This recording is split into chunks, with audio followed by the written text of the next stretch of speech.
اور میں پھر سے کیونکہ بار بار اپنی قوم کو یہ بتانا چاہتا ہوں کہ میں نے اس کو بتایا بھی تھا اور میں نے شوکت ترین کو بھی بھیجا اس کو سمجھائیں کہ اگر آپ نے حکومت کو، ہماری حکومت کو ڈی سٹیبلائز کیا، جو بڑی مشکلوں سے ایک بینکرپٹ ملک تھا جو ہمیں ملا تھا، آج وہ کوئی اخبار میں اشتہار آیا ہوا ہے جی کہ انہوں نے ڈیفالٹ سے بچا لیا پاکستان کو. یہ ابھی اسد عمر نے میرے سے پہلے آپ سے بات چیت کی تھی. اسد عمر فائنانس منسٹر تھے جب ہماری گورنمنٹ آئی 2018 میں. ذرا اسد عمر سے بعد میں پوچھیں کہ ہمارے اوپر کیا گزر رہی تھی جب ہمیں پتا چلا صرف $8 ارب کے ہمارے پاس ریزروز رہ گئے تھے. یہی اسحاق ڈار نے سارا پیسہ $1 کو صرف مصنوعی طور پہ کنٹرول کرنے میں اس نے ہمارے اربوں ڈالر کے ریزروز غائب کر دیے. اور وہ ٹائم تھا جب جو تیل انٹرنیشنل مارکیٹ میں وہ آج کے مقابلے میں سب سے کم تھا. اس کی خوش قسمتی نون لیگ کی یہ تھی کہ ان کے دور میں تیل سب سے کم تھا. ہمارے دور میں تو وہ کرونا کے بعد سپر سائیکل آ گیا کموڈٹی کا، اوپر چلا گیا. میں اس لیے یہ آپ کو باتیں بتا رہا ہوں کہ آپ کو بیک گراؤنڈ پتا چلنی چاہیے کہ یہ حکومت جو ہے، یہ جو پی ڈی ایم ہے، ان کی ساری جو ترقی ہوتی ہے وہ اشتہاروں میں ہوتی ہے، پروپیگنڈا میں ہوتی ہے، صحافیوں کو پیسہ کھلا کے ہوتی ہے، میڈیا ہاؤسز کو ساتھ ملا کے ہوتی ہے، گراؤنڈ پہ نہیں ہوتی. کیونکہ اگر ہوتی تو جو ان کو حکومت ملی تھی، جو ہم چھوڑ کے گئے تھے، تو آج یہ حال نہ ہوتا کہ ساری دنیا کے سامنے بیکاریوں کی طرح پھر رہے ہیں اور ملک ڈیفالٹ کے قریب ہے اور پیسے مانگتے پھر رہے ہیں. یہ نہ ہوتا. کیونکہ ہمارے پھر سے اکنامک سروے آف پاکستان میں پڑھ لیں، ہمارے سب سے بہتر انڈیکیٹرز تھے. پاکستان کی تاریخ میں وہ ہم نے اچیو کیا تھا جو کسی اور گورنمنٹ نے نہیں کیا. ریکارڈ ہم نے ایکسپورٹس اور جو بھی exports, tax collection, remittances, service sector کی سب سے زیادہ ایکسپورٹس ہمارے دور میں ہوئی. اور زراعت جو کہ ملک کی ریڑھ کی ہڈی ہے، جو کسانوں سے پوچھیں کہ کسانوں کے کیا حالات تھے اور آج کیا حالات ہیں، تو ادھر سے انہوں نے ملک کا جو آج کھڑا کیا تباہی کے کنارے پہ. یہ میں اس لیے آپ کو کہہ رہا ہوں کہ ہمیں اب سب کو مل کے اب جد و جہد کر کے اس ملک کو نکالنا ہے ادھر سے. اور میں یہ آپ کو کہنا چاہتا ہوں کہ ہم ہی وہ پارٹی ہے. ہم اب پوری ایک تیاری کر رہے ہیں. ہم اپنی اکانومی کے اوپر پورا ہم نے ایک وائٹ پیپر تو ان کا بتایا ہے، اور اپنا ہم اب بیٹھ کے باقاعدہ وار گیمنگ کر رہے ہیں کہ ہم نے پاکستان کو کیسے نکالنا ہے. وہ کون سے اب انقلابی ہمیں قدم اٹھانے پڑیں گے کہ اپنے ملک کو اس دلدل سے نکالیں گے. اور میں ابھی بھی آپ کو کہتا ہوں، اگر کوئی اس وقت پاکستان کے اندر جماعت اگر کوئی بھی نکال سکتی ہے، کوئی ٹیکنوکریٹک سیٹ اپ نہیں نکال سکتا. وہ صرف ایک جماعت ہے، وہ ہے تحریک انصاف. اور وہ کیسے نکالے گی؟ سب سے پہلے تو ہم چاہتے ہیں کہ صاف اور شفاف الیکشن ہو. صاف اور شفاف الیکشن ہوں گے تو اس ملک کے اندر ایک گورنمنٹ آئے گی. اگر پولیٹیکل انجینئرنگ نہ کی گئی، مجھے خوف یہ ہے کہ ہماری بدقسمتی سے اسٹیبلشمنٹ نے ماضی سے سبق نہیں سیکھے. مجھے افسوس سے کہنا پڑتا ہے، آج ہم پولیٹیکل انجینئرنگ دیکھ رہے ہیں ہوتے ہوئے. ایم کیو ایم کو اکٹھا کرنا، بیپ کو پیپلز پارٹی میں دھکیلنا بلوچستان میں، ساؤتھ پنجاب کے اندر پیپلز پارٹی کو وہ کال کر کے ان کے آدمی کہہ رہے ہیں کہ جی پیپلز پارٹی کو مضبوط کرے. یہاں پنجاب کے اندر نون لیگ کی حکومت لے کے آئے. وہ جو نون لیگ نے ملک کا بیڑا غرق کر دیا، وہ اب اس کو پنجاب میں لانا چاہتے ہیں. کے پی کے اندر اور گیم چل رہی ہے کہ کہیں نہ کہیں تحریک انصاف کو کسی طرح کمزور کیا جائے، کوئی پولیٹیکل انجینئرنگ کی جائے جس کا مجھے ابھی مقصد ہی نہیں سمجھ آ رہا. عقل تو یہ کہتی ہے کہ ایک سٹرونگ گورنمنٹ چاہیے پاکستان کو اس دلدل سے نکالنے کے لیے. اگر یہ پولیٹیکل انجینئرنگ کر کے کمزور سا سیٹ اپ لے کے آنا ہے تو وہ تو ویسے ہی ملک کو سنبھال نہیں سکتا. کیونکہ جو بزنس کمیونٹی ہے، جو سرمایہ کار ہیں، جو انویسٹرز ہیں، جو پاکستان کے اندر بیٹھے ہیں، جو پاکستان کے باہر ہیں، جنہوں نے پاکستان میں جب تک وہ انویسٹمنٹ نہیں کریں گے، جب تک بزنس کمیونٹی کا اعتماد نہیں بحال ہوگا، تو پاکستان تو کیا بھیک مانگ کے تو نہیں نکل سکتا نا اس میں سے. اور میں پھر سے کہہ دوں، جن سے ہم بھیک مانگ رہے ہیں انہوں نے ایک بہت بھاری قیمت پاکستان سے مانگنی ہے بیل آؤٹ کرنے کے لیے. وہ بڑی قیمت وہ پاکستان کی سلامتی کے اوپر، اس کے اوپر ہم کمپرومائز کر کے وہ قیمت دیں گے ان کو. ملک کا مستقبل خطرے میں ڈال کے وہ جو قیمت مانگ رہے ہیں وہ دینی پڑے گی. لہذا ایک ہی طریقہ ہے، ایک مضبوط اور گورنمنٹ آئے جس کو لوگوں کو اور بزنس کمیونٹی کو اعتماد ہو کہ 5 سال کے لیے آئی ہے. اس کے بعد وہ انقلابی سٹیپس لے، وہ سٹرکچرنگ کرے پاکستان کی، وہ سرجری کرے پاکستان کی جو کوئی کمزور حکومت نہیں کر سکتی. وہ یہ جو ریلو کٹے آئے ہوئے ہیں پی ڈی ایم کے، یہ نہیں کر سکتے. ان کو تو سارا وقت ڈر ہے. ان کا تو سب کو پتا چل گیا نا کہ مقصد کیا تھا، اپنی چوری کو چھپانا. پہلے یہ ملک کی تباہی کرتے ہیں پاکستان سے پیسہ چوری کر کے، پھر اس کی تباہی کرتے ہیں وہ ملک سے باہر منی لانڈرنگ کر کے، بڑے بڑے محلات اور بزنسز اور گھر لے کے، اور پھر تباہی کرتے ہیں اس چوری کو این آر او دلوانے کے لیے، ملک کو بچانے کے لیے. جو انہوں نے ابھی نیب امینڈمنٹس کیے ہیں، انہوں نے دروازے کھول دیے وائٹ کالر کرائم کے. اپنی چوری بچانے کے لیے انہوں نے کرپشن کو لائسنس دے دیا ہے، چھوٹی چوری کو نہیں. وہ جو پٹواری لیول کی چوری یا تھانے دار لیول کی چوری وہ نہیں، وہ تو لوگوں کو تنگ کرتی ہے، لیکن وہ ملک کو تباہ نہیں کرتی. ملک کو تباہ کرتی ہے وائٹ کالر کرائم. جب پرائم منسٹر ملک سے پیسہ چوری کرتا ہے، جب اس کے وزیر چوری کرتے ہیں، جس کو کہتے ہیں کرونی کیپٹلزم، کہ وہ وزیر اور پرائم منسٹر بڑے بڑے سرمایہ کاروں یا بزنس مین سے مل کے جب چوری کرتے ہیں اور وہ ملک سے پھر چوری کر کے پیسہ باہر بھجواتے ہیں، ایسے ملک تباہ ہوتے ہیں. یہ صرف پاکستان کا مسئلہ نہیں ہے. یہ آج اگر آپ ساری دنیا کی ڈیولپنگ ورلڈ دیکھ لیں، ڈیولپنگ ورلڈ کا مطلب جدھر غربت ہے، وہ ساری دنیا کے ان ملکوں میں جدھر غربت ہے وہاں سب اس طرح کی چوری ہو رہی ہے. وائٹ کالر کرائم پکڑی نہیں جاتی وہاں، وہ پیسہ چوری کر کے باہر بھیجتے ہیں آف شور بینک اکاؤنٹس میں، لندن جیسے بڑے بڑے مے فیئر کے فلیٹس میں، ون ہائیڈ پارک جدھر کو کچھ 10 ارب روپے کا جناب شریف خاندان کے بیٹے کے گھر میں رہتا ہے. یہ چوری تباہ کرتی ہے قوموں کو. ڈالر کم ہوتے ہیں، روپے کی قیمت گرتی ہے، روپے کی قیمت گرتی ہے، مہنگائی آتی ہے، غربت بڑھتی ہے. جب آپ کا روپیہ گرنا شروع ہوتا ہے کوئی انویسٹ نہیں کرتا، وہ پیسے لوگ سارے ڈالروں میں رکھنے شروع ہو جاتے ہیں، ڈالرائزیشن آف اکانومی ہو جاتی ہے، انویسٹمنٹ رک جاتی ہے، بے روزگاری بڑھ جاتی ہے، مہنگائی بڑھ جاتی ہے، جو آج پاکستان میں ہو رہا ہے. تو اس لیے یہ جو وقت ہے، یہ وقت ہے جدوجہد کرنے کا. ہم ایک پرامن انقلاب بیلٹ باکس کے ذریعے لانا چاہتے ہیں.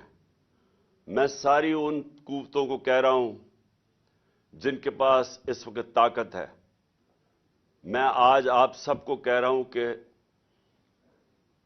اگر آپ آج سب مل کے، سارے اداروں کو میں کہہ رہا ہوں کہ یہ پاکستان ہم سب کے ہاتھ سے نکل جائے گا. ہم اب سری لنکا سچویشن کے پہلے تو جب میں نے بات کی تھی 1 جون کے اندر ایک انٹرویو دیا تھا میں نے سبی ابراہیم کو، تو مجھے کہا تھا غدار ہے یہ. آج ساری دنیا وہ باتیں کر رہی ہے کہ ہم جا رہے ہیں ادھر جدھر سری لنکا کا مطلب یہ کہ لوگوں نے سڑکوں پہ اب آ جانا ہے. آٹے کی قیمت جدھر چلی گئی ہے اور آٹا مل نہیں رہا، وہ جو بیچارہ ایک آدمی کل آٹے کی لائن میں کھڑا ہو کے اپنی جان کھو بیٹھا ہے، یہ اب آگے مزید اور بڑھنے والا ہے. لوگوں کو کھانا جس ریٹ آٹا کی قیمت گئی ہے، ہمیں سب سے سوال پوچھنا چاہیے کون سی قیامت آ گئی پاکستان میں کہ کیا اپریل میں کیا تھا، مارچ میں پاکستان کدھر کھڑا تھا اور آج کدھر کھڑا ہے؟ کیا ہوا ہے؟ سب سے مشکل تو تیل کی قیمتیں تھی نا، تیل اوپر چلا گیا تھا.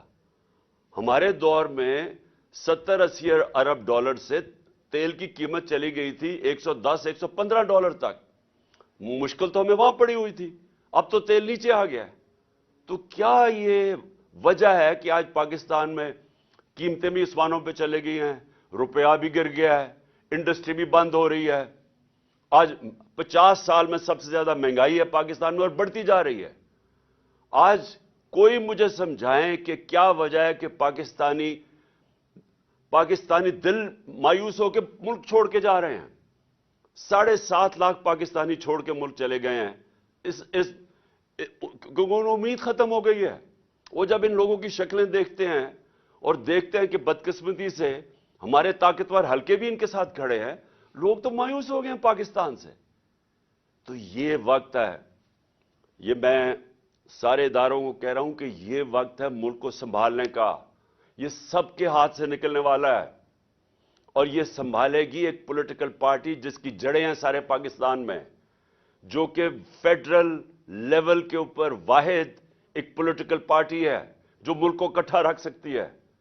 ہمارے دشمنوں کا ایجنڈا پورا ہو رہا ہے. یہ تو حکومت ایسی آئی ہے, یہ جو امپورٹڈ حکومت ہے, یہ تو ایسے آئی ہے کہ ایک ایجنڈا پہ آئی ہے ملک کو تباہ کرنے کے لیے, اور ملک کو اپنے گھٹنوں پہ کرنے کے لیے, تاکہ ہم کمزور ہوں اور پھر ہم جو بیرونی ایجنڈا چاہتا ہے, ہمارے دشمن چاہتے ہیں کہ کمزور پاکستان کو ٹکڑوں میں کر دے, یہ تو اس طرف جا رہے ہیں ہم. یہ ہے وقت ایکشن لینے کا. ایکشن کیا ہے؟ Free and fair elections. کوئی ہم کسی سے مدد نہیں مانگ رہے, ہم کوئی کسی کی سپورٹ نہیں چاہ رہے, ہم صرف جمہوریت چاہ رہے ہیں اس ملک میں صاف اور شفاف الیکشن کروانے کی. یہ صرف ہماری ڈیمانڈ ہے پاکستان میں, اب نہیں. جب سے میری گورنمنٹ, بلکہ جب یہ سازش ہو رہی تھی, میں نے تب ہی الیکشن اناؤنس کر دیے تھے.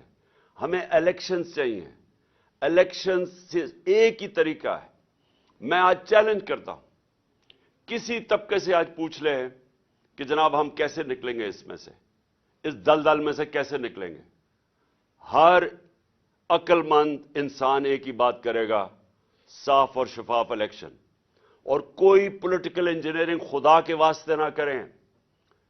یہ جو ہمارے ملک میں اسٹیبلشمنٹ نے پولیٹیکل انجینئرنگ کی ہے, پیچھے اٹھا کے دیکھیں کتنا نقصان پہنچا ہے پاکستان کو. شارٹ ٹرم گینز کے لیے لانگ ٹرم ڈیزاسٹر ہوا اس کا. تو میں آخر میں اپنی کراچی کی خواتین کو کہنا چاہتا ہوں, اب یہ آپ کے لیے پالیٹکس نہیں ہے, یہ جہاد ہے. آپ اصل میں ملک کے لیے اب اپنی قوم کے لیے نکل رہے ہیں. آپ اپنی ذات کے لیے نہیں نکل رہے, عہدوں کے لیے نہیں نکل رہے, وزارتوں کے لیے نہیں نکل رہے.